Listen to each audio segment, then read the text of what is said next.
according to the research, trying to make things right actually is just as powerful in trust building, not damage control, but actual trust building, because it shows the person not that you're human. Well, we all know that. It's that you actually care about living up to the expectations, that the expectations you set actually are still true enough that when something falls apart, you will do what is necessary to fix it. That means I can still count on you, because I count on you to do it right or fix it if it doesn't go right.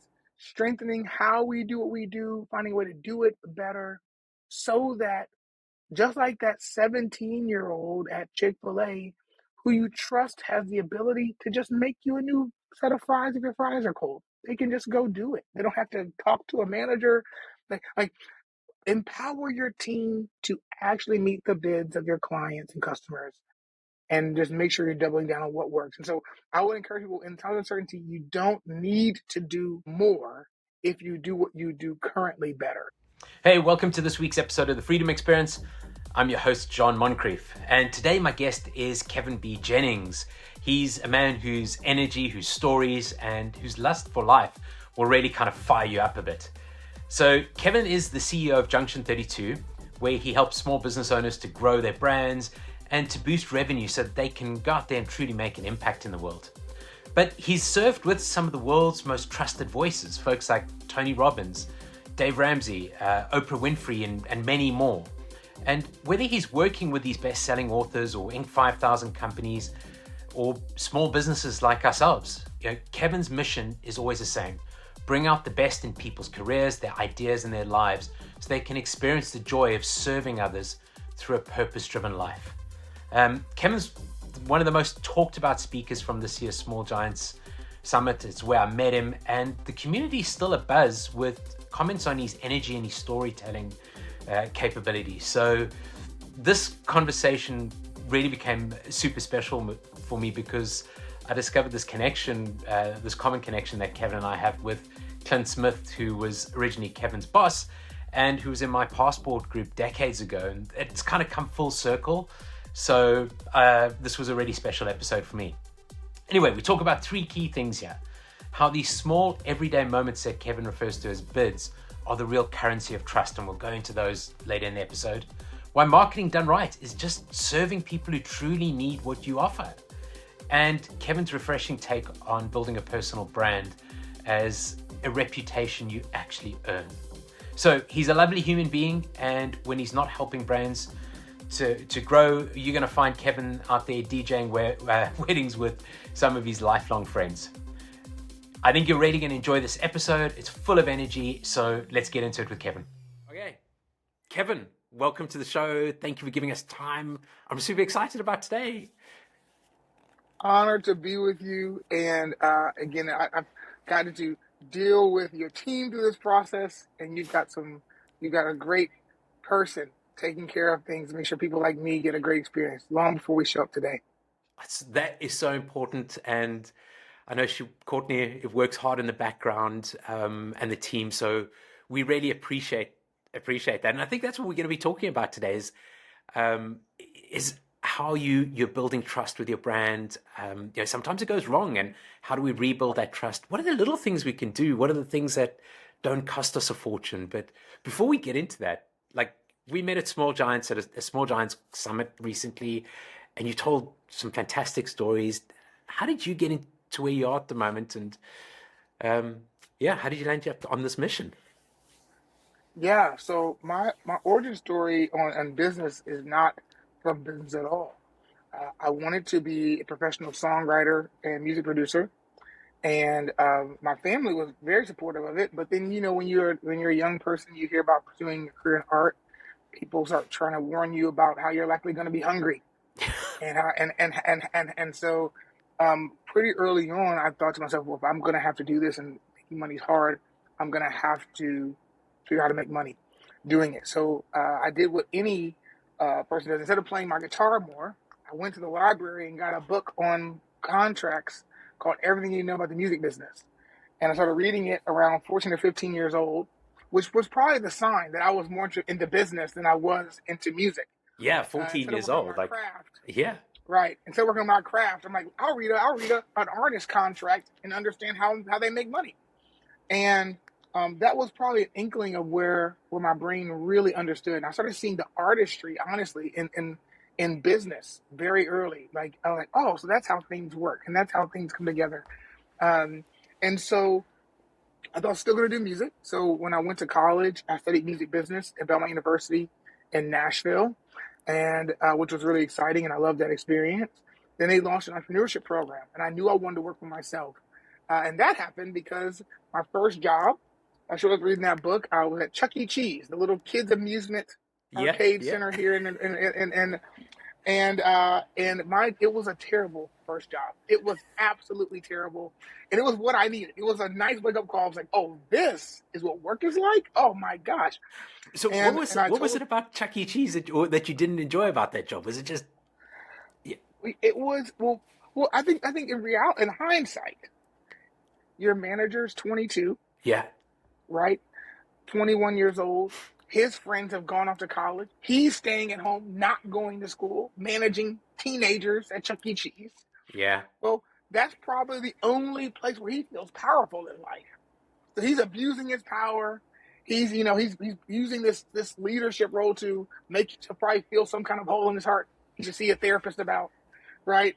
And in response, I thought to myself, man, if this and I was working really hard. I mean, I would work just weekends because I still was in school, but I would work from 6 o'clock on a Saturday afternoon until 2 a.m. because Chuck E. Cheese closed at midnight, which makes no sense. Why are kids at Chuck E. Cheese at and midnight? But that's another conversation. And so and I do the same thing on Sunday. I said, man, if work's going to be hard, I want to enjoy the work. yeah, love it. And that was my little 15-year-old brain trying to synthesize what's going on. And I also said, and if I have to work the rest of my life, I'd rather work for myself. And that was and I was like, I'm gonna be an entrepreneur. I don't know what I'm gonna build yet. I don't know, but at the time I said I'll just do music and that'll be it. So fast forward, my university actually launches an entrepreneurship center and program. They bring in this really amazing professor uh, out from Wisconsin. He launches the program, and it was amazing. So I double majored in music business and entrepreneurship, and it just changed the trajectory of my career. And one of the guest lecturers was a gentleman by the name of Clint Smith from a company called Emma Email Marketing here in town. Clint used to be with And Small and Giants years ago. He was in my round table. that Clint that, that Smith, Emma, and yeah. he that's right. And he's the one who gave me the very small giant book that changed the trajectory of things. And Okay. so I ended up took a job out in Portland, Oregon with a competitor that was actually covered in my business plan for my core business, and stayed in contact with Clint. He was just kind of like a mentor from afar. When I moved back to Nashville, he said, "Hey, you can apply for a job with us."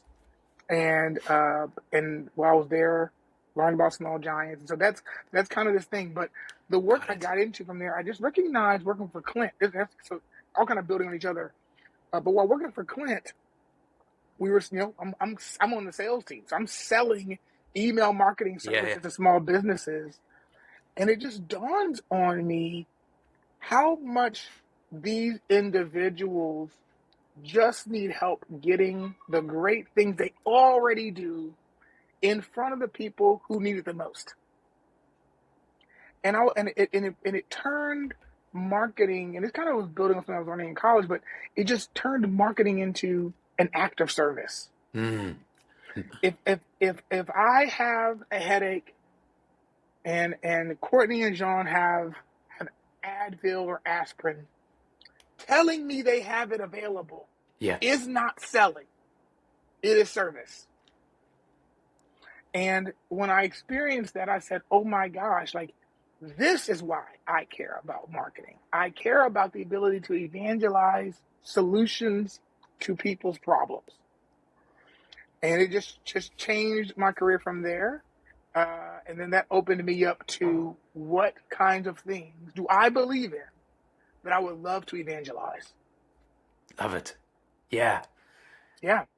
And that's what I mean, I think that's one of the challenges. Like There is a negative connotation to marketing sometimes. I think I remember HubSpot putting up a sign not long, way back probably actually, Brian Halligan talking about marketers over here, one above or one below, I can't remember which way, used car salespeople. Nobody trusts you. We got to change the way the industry is at the moment. And it's, sometimes you sort of don't believe in the product you're selling in. But with the way you put it, Mhm. when there's a need out there and somebody really needs that product or that service that you have and you believe in it and you want to get it in front of those folks who have that headache, that pain, then it's doing a service to them, right? It is.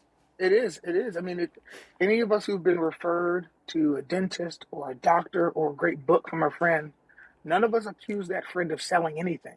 Yeah, We called it helping. yeah, And that to me is how I see my job. So then the work for me just became, what do I believe in? And a big part of my journey has been self-development, professional development, personal development through books and content and mentorship. And so it lended me to say, I would love to people come in contact with information that helps them transform themselves and grow their careers and build a great life. Excuse me. And that just led me to getting an opportunity. I left Emma and to work for Dave Ramsey, the financial personal finance guy here in the United States, who has a yeah. radio show and best-selling author. And while I know he's controversial to many, um, I'm a beneficiary of what his content can do in your personal life. And then as I worked for him for 3 years, and then shortly after, my uncle was working with Tony Robbins on a project and said, "Hey, I think Tony Robbins needs your help. He's launching a book. Would you be interested in working for Tony Robbins and interviewing to launch a book?" I said, "Yeah, of course. Who wouldn't?" And we hit it off, and I got hired to launch Tony's best-selling book, Money Master the Game, back in 2014. And another friend of mine who had just gone to work for a talent agency said, "Hey, Oprah's doing her first live event tour. I think you'd be really great at it. Would you like? I can bring you in."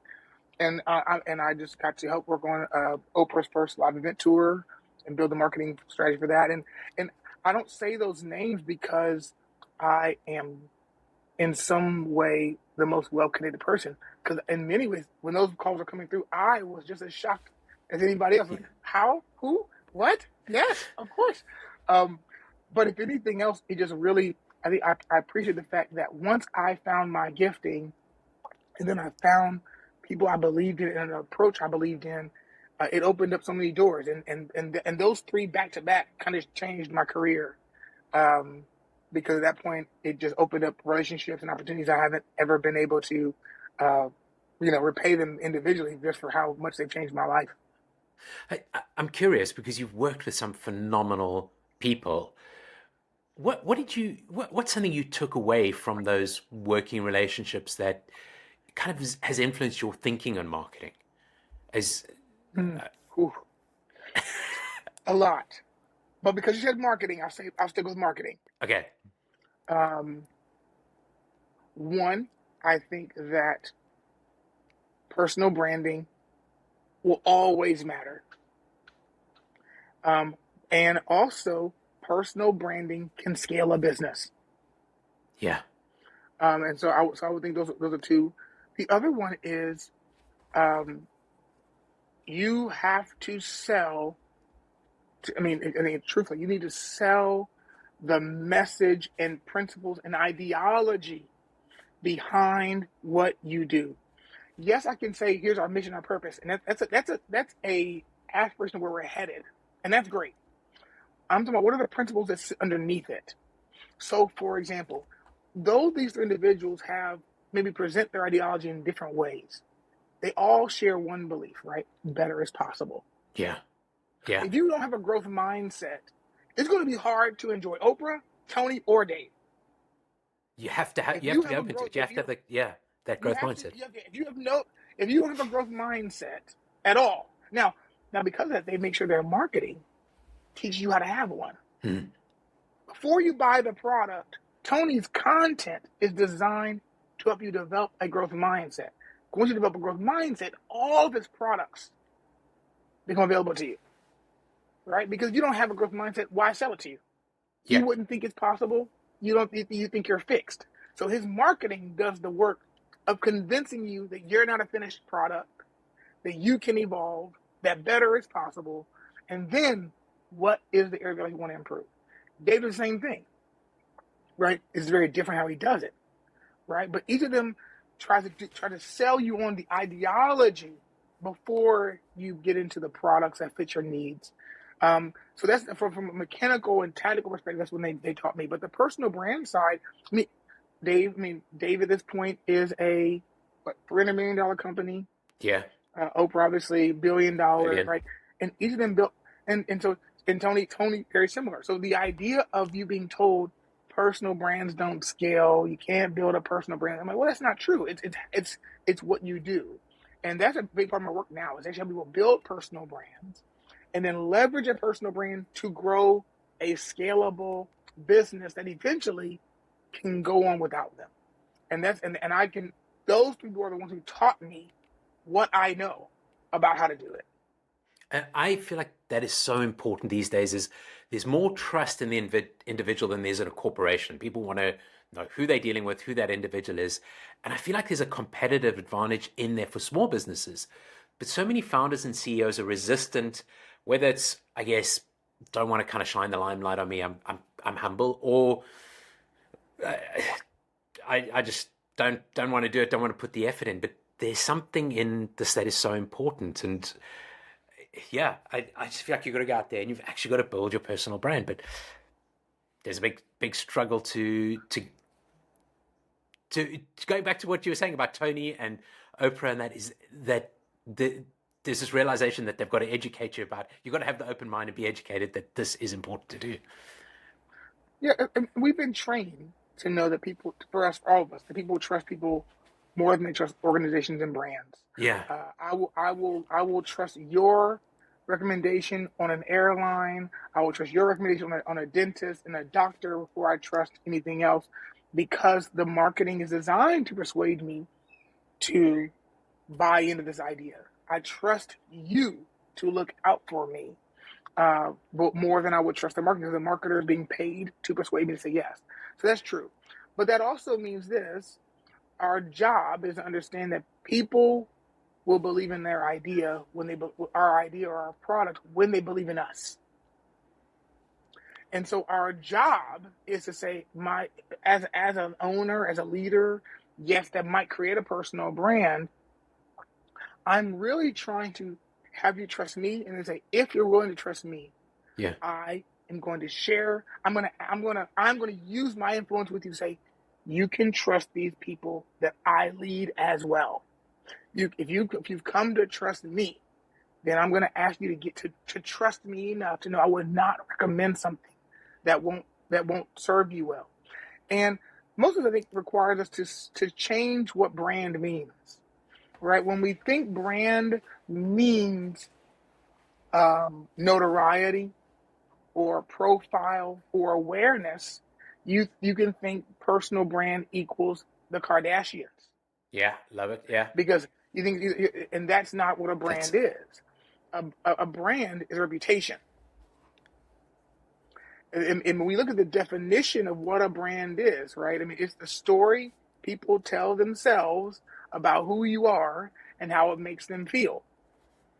What is a reputation? The generally held beliefs about someone or something. It's a reputation. They're almost synonymous. Now, what most of us are thinking is a personal platform. A personal platform is when you have direct access to an audience. Yes, the Kardashians have a platform. Yeah. Yes, Dave Ramsey has a platform. He has 7 million whatever radio listeners every week. He has a platform. The reputation and the reputation might earn you the platform. You might have a platform and have a terrible reputation. There are plenty of people who have a platform that we all do not trust, or we think terribly about their reputation, right? I mean, I'm not here to pick at him just as an example. Howard Stern, as a radio show host, has a platform. He has a reputation as well. But I don't think you're going to listen to a Howard Stern radio program because of his wisdom and how he's going to help you build a great life. That's not what his reputation is built off of. Yeah. Right. And so you can have a great reputation and have a platform. You can have one or the other depending on how you got there. Right. And so I think the key thing is making sure we say, okay, with that being said, what really makes a personal brand powerful in 2025 is that a reputation now is infinitely scalable because of digital media. That's the difference. I used to be the best baker in my hometown. Now the world, because of me showing my stuff on YouTube or Instagram, you may hear about what I bake, even if you're not even in a position to taste it. God, yeah. Because of how it gets shared. And that's the difference. Is a personal brand is just now more scalable than it was 40 years ago. But it's always been the same because people always trust people more than they trust organizations and brands. So this goes back to something that you spoke about at Small Giants. You're building a reputation, which takes time, but there are these, I guess, you talked about some research on things like bids and magical kind of moments and bridging expectations and experience. But and we can kind of go into each of those, but I think fundamentally it's building a reputation takes time. This doesn't come overnight. And you got to think of your whole business and the journey that customer is going on. And are you kind of building that reputation, I guess, all the way along? Are you bridging that sort of gap between their expectations and what their experience is through the whole interaction with you? But that's hard work and it takes time. And are people with... yeah. Well, I would say, first of all, no, I'm going to cut you off. Finish that last thought. I was just going to say, are folks really willing to invest in building their reputation? And it's such an important part of growing your business. And I would even say this for all of us. Hopefully, when you hear what you said, they feel a certain level of relief that they don't have to have a silver bullet that does it all in one day. So this is not meant to be something that you feel overwhelmed by, because it is in the daily activity which you already do that it happens. The second thing I would say is that a reputation, by definition, if it is the generally held beliefs about someone or something, we can also say reputation is not in my control. It lives in the heads and hearts of others. So I don't need to feel like I can control it, because it's not in my control. Yeah. But I have influence over it. And I think that what I want you to say is how am I going to steward my influence versus regain control? We've seen a lot of brands where in order to maintain control, they do nothing. Hey, don't say anything that could possibly, hey, if you give that one customer the upgrade, you got to give to everybody, so don't give anybody upgrades. And you start making these rules and policies to just not make anybody mad so you can protect reputation.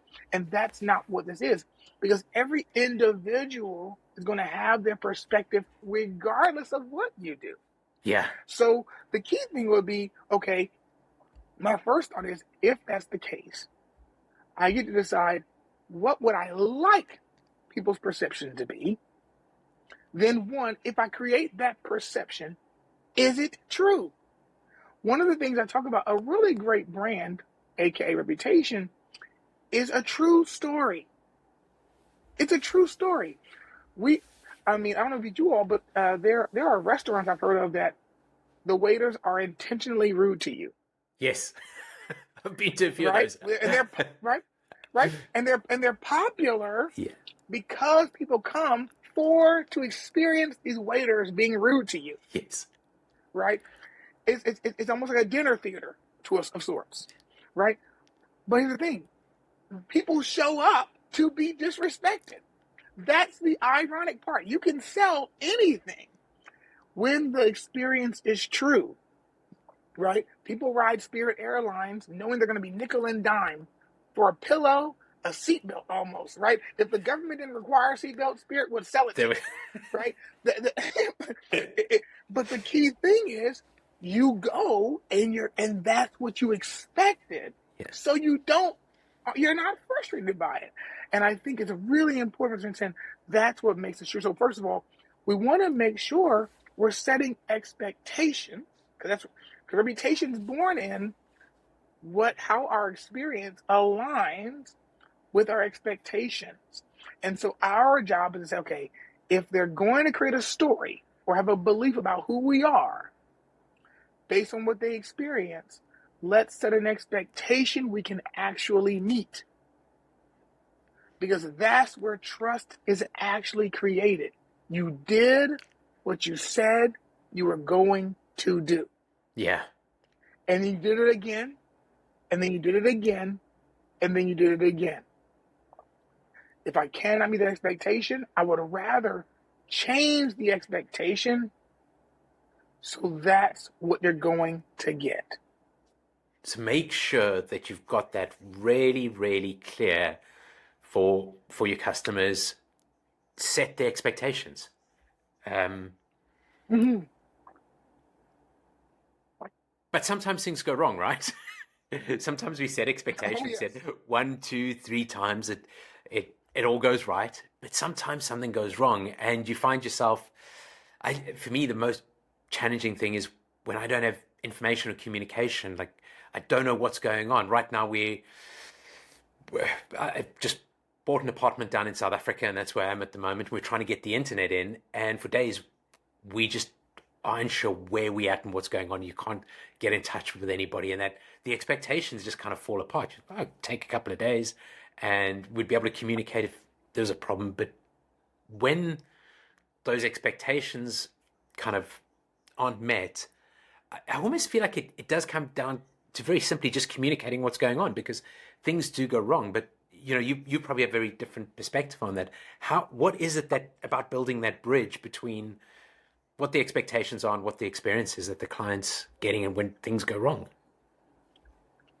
Yeah. Well, the cool thing is, so I share this at Small Giants.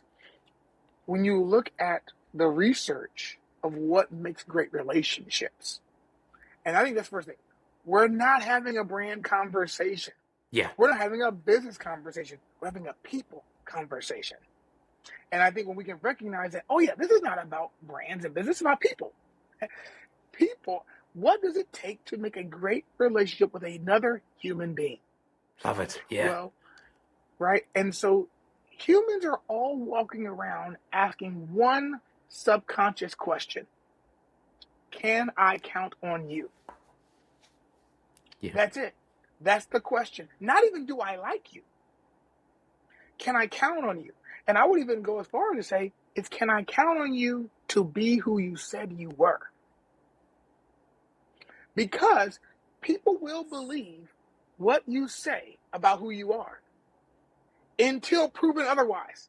So we intrinsically trust people to start with. We do. We do. Most of us intrinsically trust people to be who they say they are until proven otherwise. Now, once you say who you are, that is an expectation. Set. That it can be that simple. So that's why I talk about people like, well, that's why I have a lot of my clients refine their elevator pitch as a personal brand, because like, hey, once you say that line, this is what I do. You give them an expectation, and they're going to believe you. Then your job will be, okay, now, what happens? I'm answer your question, what happens when it doesn't go right? But then my job is, okay, to deliver on that as best I can. Well, I fell short. What happens? Well, what's happening is people are dealing with us. Each person comes to us. So let's take today. I was humbled to be invited on this podcast. Your team, both Courtney and the Small Giants team, said, Kevin's a decent guy. He's going to be there. He's going to be there. He's going to be prepared. He's going to be excited. He's going to bring energy. He's going to be great for the podcast. Now that's your expectation. Yeah. I could be under the weather. I could have said, I can't give you my best, let's reschedule. But as long as I don't no-show and with no communication. Yeah.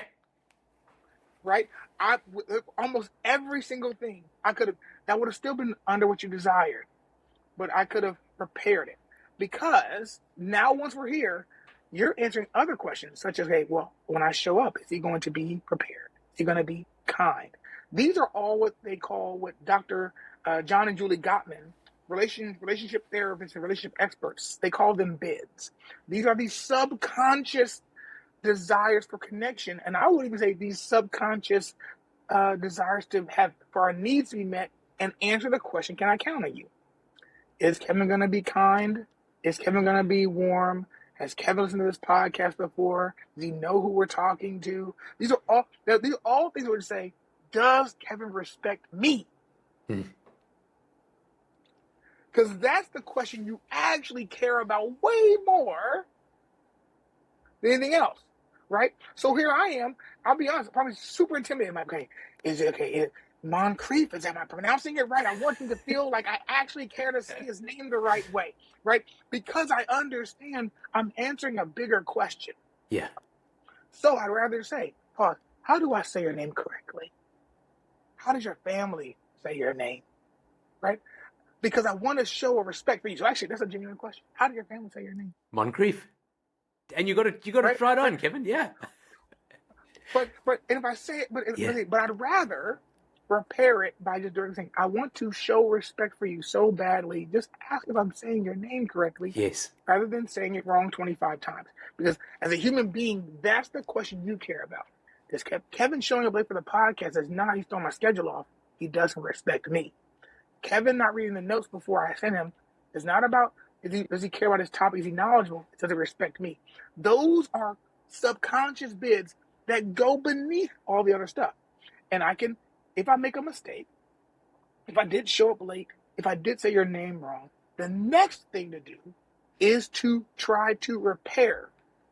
And actually, according to the research, trying to make things right actually is just as powerful in trust building, not damage control, but actual trust building, because it shows the person not that you're human, well, we all know that, it's that you actually care about living up to the expectations. Yeah. That the expectations you set actually are still true. Enough that when something falls apart, you will do what is necessary to fix it. That means I can still count on you. Because I count on you to do it right or fix it if it doesn't go right. That's really all I need to know. And we've all had that experience, right? Like I think you used a great example, being in the restaurant where, hey, pizza hasn't arrived. Kevin, I'm so sorry. I'm going to get that team in the kitchen. We're going to get it out for you in 3 minutes. I apologize for you're repairing there, right? That's that. That's right. And you had an interesting statistic. Was it 86%? It is. Yes, it's right. So what does it take for someone to actually fucking count on you? The research shows, and it started with marriage research, which is so cool. It started with, they found out that in marriages, the couples that have marital fights the most versus the couple that was not an indicator of marital happiness and success. You can have just as many fights as the couple you don't want to be. But whoever answers the highest percentage of bids, and they found out if you answer 33% or less of bids, the relationship is doomed to end eventually. Now, what we're talking about for the audience, right? A bid could be a sigh, kind of walking in, or a question. A bid is kind of almost That's right. A little signal. It is. And think about it. It's your wife getting her hair done, and you just walk by her for 3 days in a row and never say, hey, honey, your hair looks nice. Right? And the thing about it is you knew she went to the salon. She said, today I'm going to the salon to get my hair done. Yeah. Then she walks in and you say, hey, what's for dinner? Right? Like, that's a subconscious bid to be acknowledged. Right? And in business, happens all the time. It's the customer who says, hey, the order I requested didn't arrive on time. Okay, you can say, well, it got there, didn't it? Well, yes, but the person reaching out to you to bring it up, that is a bid to be acknowledged, to let them understand that you understand their frustration, for empathy, for compassion, to make amends. If it is a person saying, hey, I'm here today, I don't have a lot of time to shop, but because I've got to go, I'm picking up a quick gift for my mom for Mother's Day. Okay, they said can you show me what might be a good thing to get her here? Respect my time is really important. Like, these are all these bids. They're communicating them wrapped up in all kinds of tasks. But our job is, okay, there's something bigger that they're asking me to solve. Yes, meet their request, but what is the need or the subconscious thing we're trying to meet? And so in business, our jobs are going to say, okay, well, if I can answer this consistently enough, which according to research, if you answer 86% of these conscious and subconscious bids, you will have a strong relationship with your customer, with your kids, with your spouse, with your employees, because every human being is doing this. Because once you can be considered 80% or higher, you're deemed reliable. And that means I'm likely to stay with you even though you have 14% of mishaps, because I would have to then try a competitor and hope they'll be this reliable. Now I have risk involved. I'm not going anywhere. You meet my needs 86% of the time. Why would I run the risk of moving to right, for someone possibly not being as reliable as you are? We go to McDonald's in the United States. We go to the McDonald's because we know we can predictably eat a subpar burger.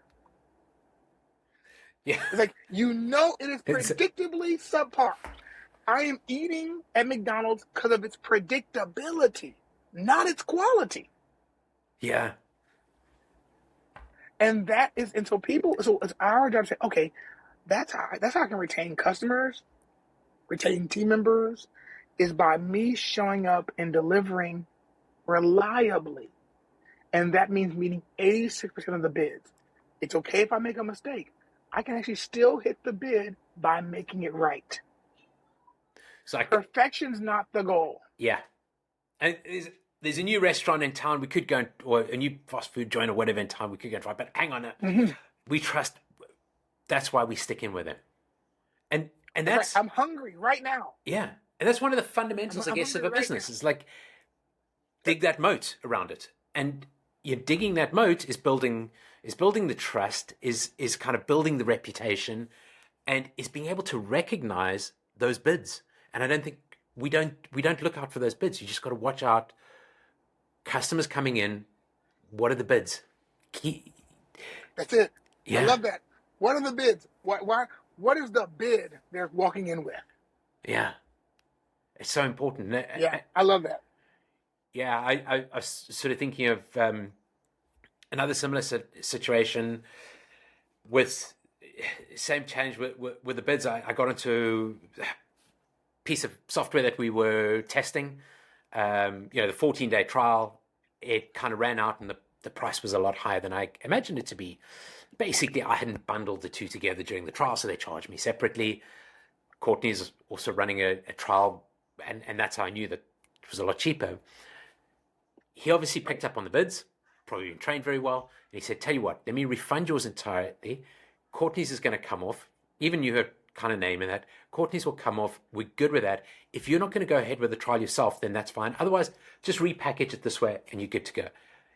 It was Motion VFX or something. We'll talk about them and the experience. And that goes back to the referrals that you were talking about. When I talk to somebody, the referral. So, there's that example. The way he handled it. Could hear, I was frustrated, obviously, in the way I was chatting to him. Refund the money for you, no problem. We're going to get another deal from the other trial anyway, and you'll probably sign up because the delta between 700 and 500, for two is 1,000, so it's a couple of $100. You're probably going to sign up. Yeah. So there's a practical example for the audience. It happened yesterday. It is. So what happened for me about a week or so ago? My wife and a lot of her friends came to town, and I bought them all dinner for my wife's birthday. And I showed up late to pick up the takeout order for them. Now I didn't know how late was late. I ordered it online, and I got stuck finishing a task to prepare for the party, and I didn't get there in time. They threw the food away, and they said they called me, but I had no missed calls. And the dinner was $250, something like that, and they threw it all away. And I was like, well, one, I just wish you called me. Yeah. It just said, hey, you got to be here by 2 o'clock, 3 o'clock, whatever the time was, just tell me. I had no idea. And they pretty much said, you have to buy it again. Sorry. I don't think she even said sorry. She said, you got to buy it again if you want us to do it. I don't have the order. And I showed her my phone. I have no missed calls. I called you 3 times. I said, well, what number did you call? I don't know. Okay. Well, I can show you my. So eventually, the lady doesn't help me. I drive off, and I say, "Can I talk to what's the manager's name? Give me the managing partner's name. All this great stuff." And I am boiling on the inside. I'm pretty sure my kids can see steam coming from my head, and they're in the back seat. And she calls me back about 20 minutes later and says, "Hey, Mr. Jennings, if you don't mind coming back, we're going to make the food for you. Be ready in 15 minutes." And 2 of the meals included steak. Okay. And so what gets me is this. The lady talks to me for 15 minutes, tells me why I can't get my food again. 20 minutes later, she makes food in 15 minutes. She could have made the meal again in the time we talked. But here's what I learned. For as leaders, she wasn't empowered by the leader to fix my problem. Yeah. And so she had a spirit in herself to make amends. But she couldn't even reveal her desire to fix it because she didn't know if the boss would approve her fixing it. So she tried to tell so even though she fixed it for me in the end, within 45 minutes, an hour of our conversation, I still don't want to go to the restaurant ever again. Yeah. Because she was so cold and she didn't even say, "Sir, I'm so sorry. Let me see what I can do." No, it was a cold, somewhat heartless response. And I'm saying to myself, now I feel like my bid for being seen and having compassion for my tardiness as I prepared for a party for my wife, you still missed the boat on all of my bids. I've got 2 small children in the back seat. They've been with me while I'm trying to decorate for a party. I am tired, and there's no compassion. So yes, you gave me the meal, but you didn't hit any of the bids. I have zero trust. Yeah. Even though I understand why you didn't do it. But so some of us so a big part of one of my case studies in my talk is Chick-fil-A. Yes, I was just thinking They've given teenagers, and they have a whole thing they published called the DARE model. They teach teenagers how to make amends when it goes wrong. And then they liberate them to just fix it. So the 16-year-old doesn't have to say, "Oh no, I have an adult who's mad at me. I got to call the boss." They just say, "I can do that for you, sir. I can do that for you, ma'am." And what that does is, first of all, it repairs trust quickly. We can answer bids faster. And more importantly, it doesn't take the bottleneck off of taking care of people, which only accelerates trust. As I shared with the group at Small Giants, Chick-fil-A has a 92% order accuracy rate. Yeah, it's unbelievable. But they have a 97% customer satisfaction rate. Yeah. So they're 5% of their orders are always wrong, and those people are still satisfied because they have a process of systematically making a bid, answering a bid, and making it right and repairing that prevents those people from even registering that the experience was bad. And I think when you put that into context of what that actual number was a few 100,000 orders that went wrong a day or something like that. I think the percentages are one thing. 386,000. Exactly. 386,000 orders a day. That go wrong, but they still have this high trust. And that's high trust. Empowering your employees to be able to keep that reputation up, to build the trust, and to repair trust when things go wrong. Yeah. Absolutely. Absolutely. And that's how the bridge of trust is built. It's not just by making it right for that person. It's that person tells their friends. For example, Chick-fil-A's target demographic is moms. It's moms. They're the ones who really push, because they're the ones who are taking their kids by on the Saturday morning before they go to the soccer game to get breakfast. They're the ones who are picking all the kids up, typically taking them through it on an afternoon before practice, after school. And it's not just because of moms, because but it's the fact that the mom trusts that they can take their kids there, give them high quality ingredients, get the orders right. It's a trust in that. But then the moms tell the other moms. Yeah. And they word of mouth. Yeah. Yeah.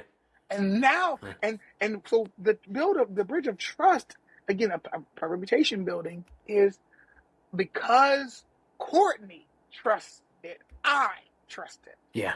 And now I'm showing up believing because of your experience, Courtney's experience, or, it's like they had a good experience and they told me to come. The bridge of trust has an exponential impact. And then when you enter my bids, I feel I gain the same comfort that you had when you told me to go. And I can repeat that experience. And so we turn our customers, people will not just believe what you say about who you are, they'll start repeating what you say about who you are. And that's when the magic really kicks in.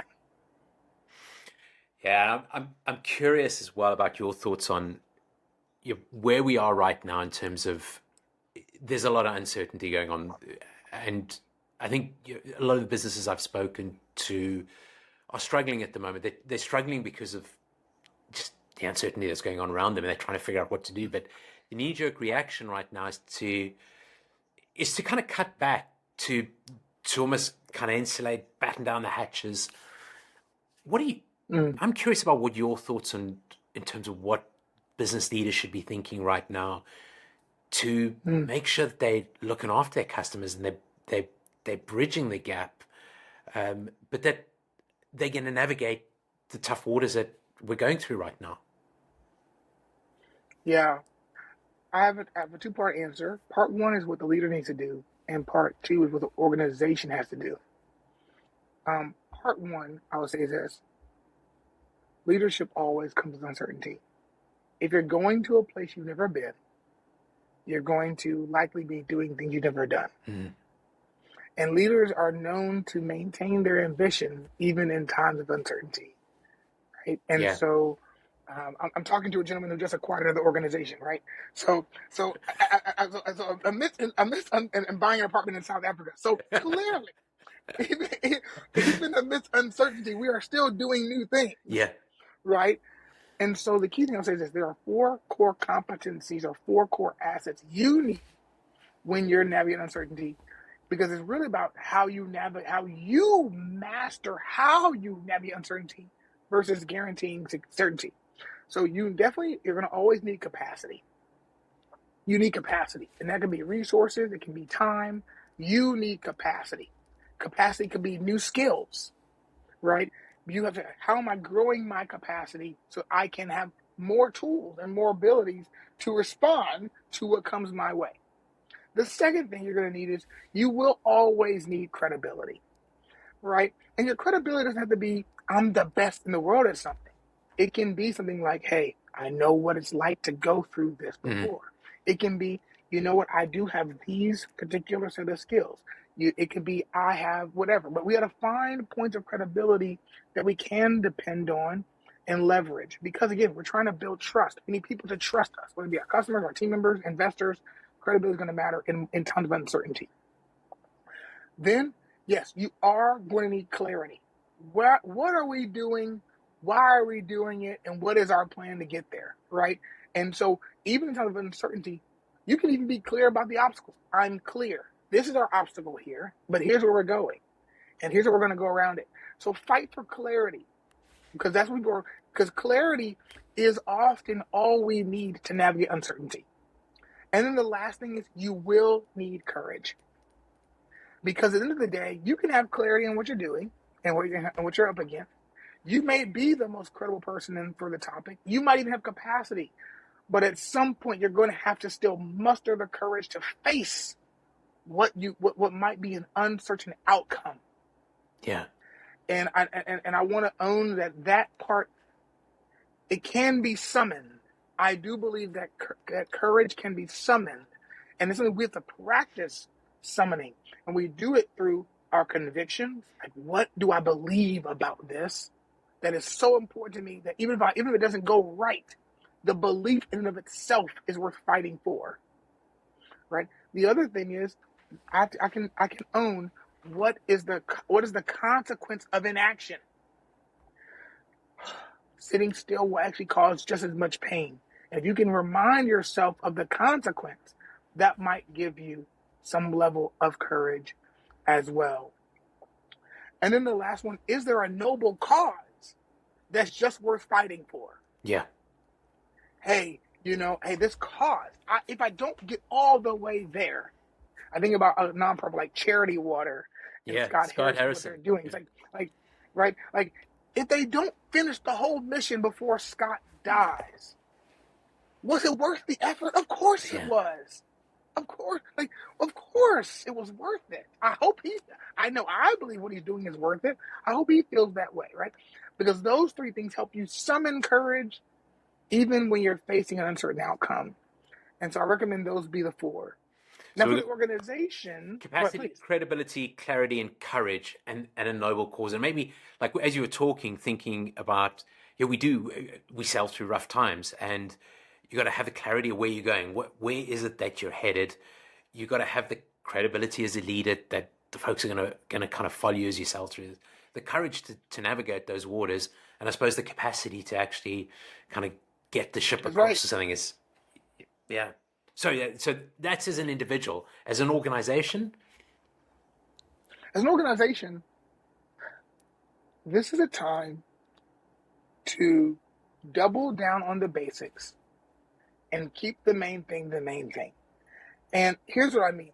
So, oh no, I'm going to be very transparent here with the audience. In America, we've seen what's happened since 2020 as far as so many organizations taking on social justice and weaving it into their philanthropic initiatives. Yeah.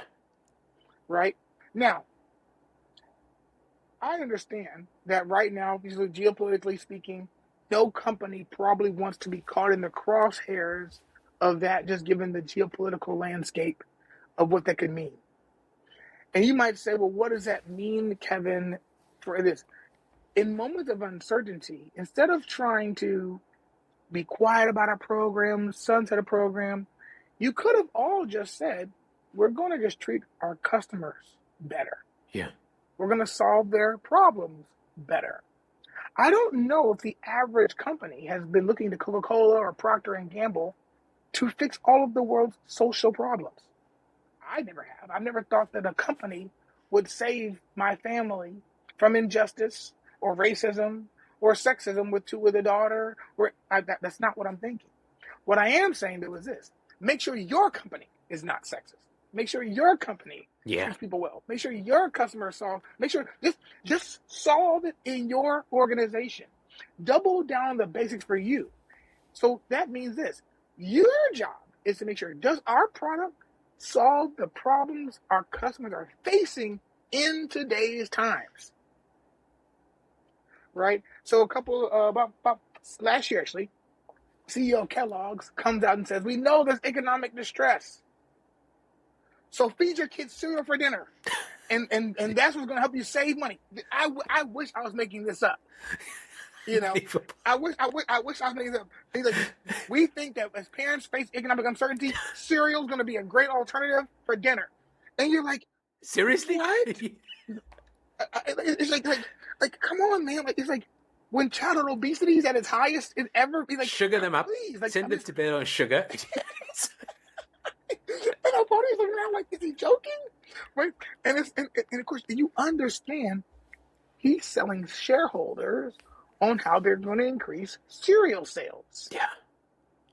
And I'm saying to myself, Kellogg's creates so many other products. He could have even said, and this is why we're launching a line of food that can easily be done this, or here's how you can access. Like, there were so many other ways to answer that question. He could have said, we're tight of our supply chain to keep our costs from going up. Like, we're doing a vertical integration. Like, he could have sold 1,000 strategies on how he was going to serve customers in this time. And then he just said, give your kids cereal for dinner. And these are the moments when you say to yourself, okay, this is what that means. Anything else you do, if he gives to 1,000 schools and puts money, it's going to all feel performative, because we now know as a group it's not a true story. No, and I mean the signals are there already. It's not a true story. We're talking about the bids earlier. The bids are, how do I make sure my children are healthier? How to give them cereal for dinner? It's not listening to. Couldn't say it better myself. Like, the bid was missed. Yeah. You're acknowledging they're in a season where saying, do you see me? Like, yeah, I see you. Times are hard. A situation is going on. And you're actually telling me, I see you got a challenge. And then you say, and here's your answer, which told me you didn't care about helping me one bit. Exactly, yeah. Trust eroded. And now, and honestly, I have struggled to buy Kellogg's cereal since then. Yeah. For anything. Because now I feel like I'm supporting an organization that has no desire to meet the needs of their customers. You don't care about us. You just and shareholders. Yeah. You don't care about us. So that and so I would say, for you to say, that means you don't have to make a big statement.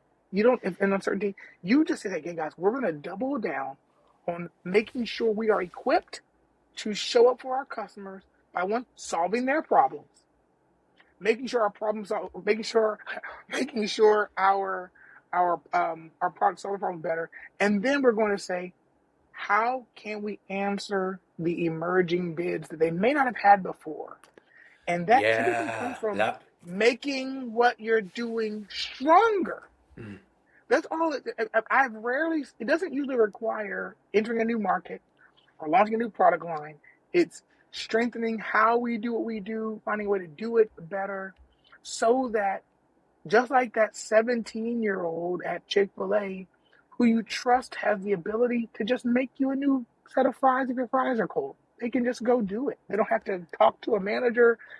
Like empower your team to actually meet the bids of your clients and customers, and just make sure you're doubling down on what works. And so I would encourage people, in times of uncertainty, you don't need to do more if you do what you do currently better. Love it. Yeah. Listen for those bids. Listen. I love the way you put it. Listen to how the bids are changing. And it's just listening to what your customers are saying. One last thought or question. The podcast is called The Freedom Experience, and I'm interested. What does freedom mean to you, to Kevin? Wow, that's a really good question.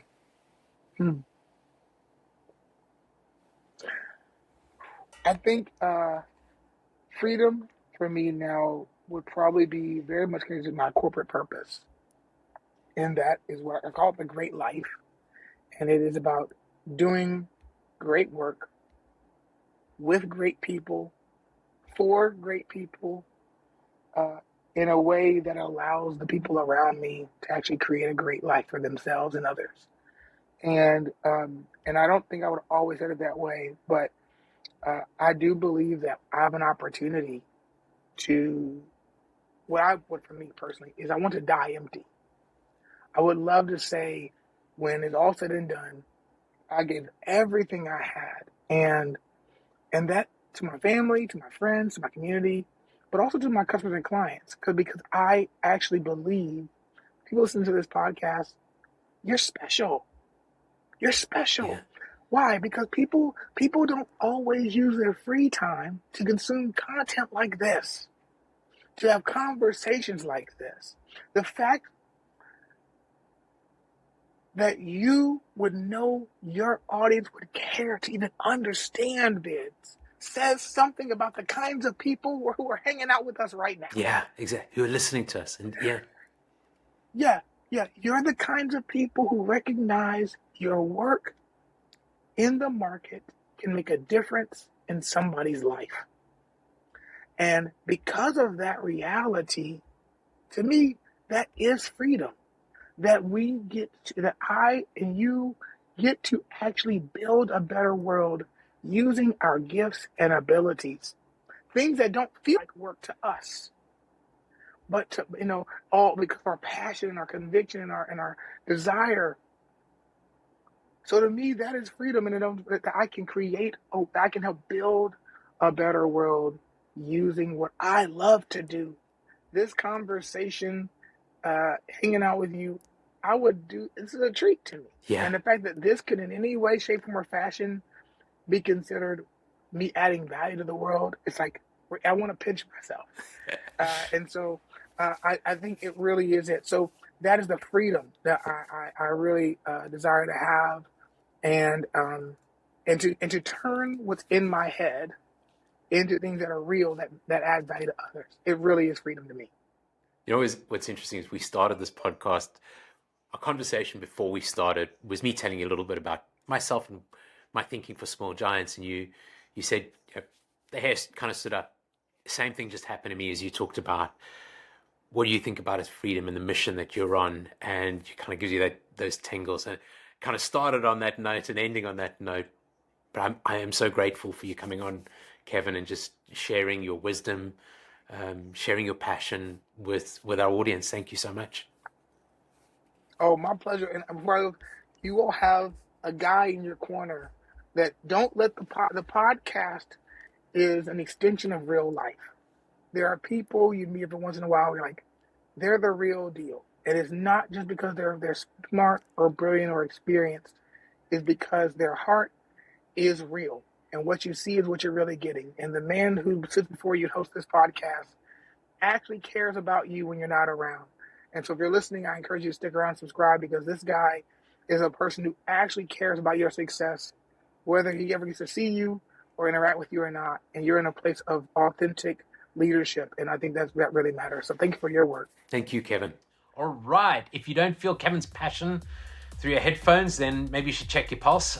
I love how he makes trust feel so human. Those small bids, the power of keeping your word, and how marketing can really be an act of service.